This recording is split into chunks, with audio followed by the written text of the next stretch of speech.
اپنے نام کے ساتھ لفظ حاجی خود لکھنا، لکھوانا اور کہلوانا کیسا ہے؟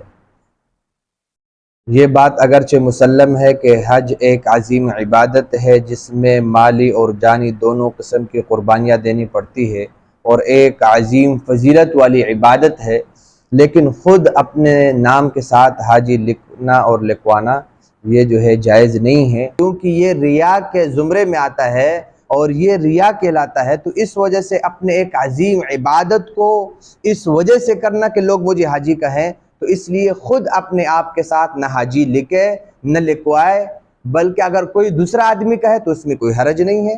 اس پر ایک لطیفہ بھی ہے، ایک آدمی جو ہے حج کر کے آیا اور حج کرنے کے بعد جو ہے دکاندار کے پاس چلا گیا۔ دکاندار کے پاس گیا، اس نے کہا وہ کھاتا نکالیں۔ جب اس نے کھاتا نکالا تو وہ دکاندار خوش ہو گیا کہ حاجی صاحب آ گئے ہیں اور ماشاءاللہ اب تو کھاتا نیل کریں گے اور سب جو بقایا جات ہے ادا کریں گے۔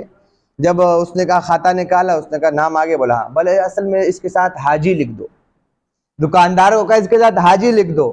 اس نے کہا اچھا حاجی لکھ دیا، اب کیا کریں؟ بولے میں حج کر کے آیا ہوں، اس لیے میں نے کہا میرے نام کے ساتھ حاجی ہونا چاہیے، بغیر حاجی کے مجھے تسلیم نہیں ہے۔ اور جہاں تک اس کی بات دیتے رہیں گے، وہ قرضہ دیتے رہیں گے، لیکن حاجی ہونا چاہیے کہ لوگوں کو پتہ چلے کہ میں حج کر کے آیا ہوں۔ تو اس طور پر یہ بالکل جو ہے جائز نہیں ہے، ریا کے زمرے میں آتا ہے، اس سے اپنے آپ کو بچائے۔ کوئی دوسرا کہے تو اس میں کوئی حرج نہیں ہے۔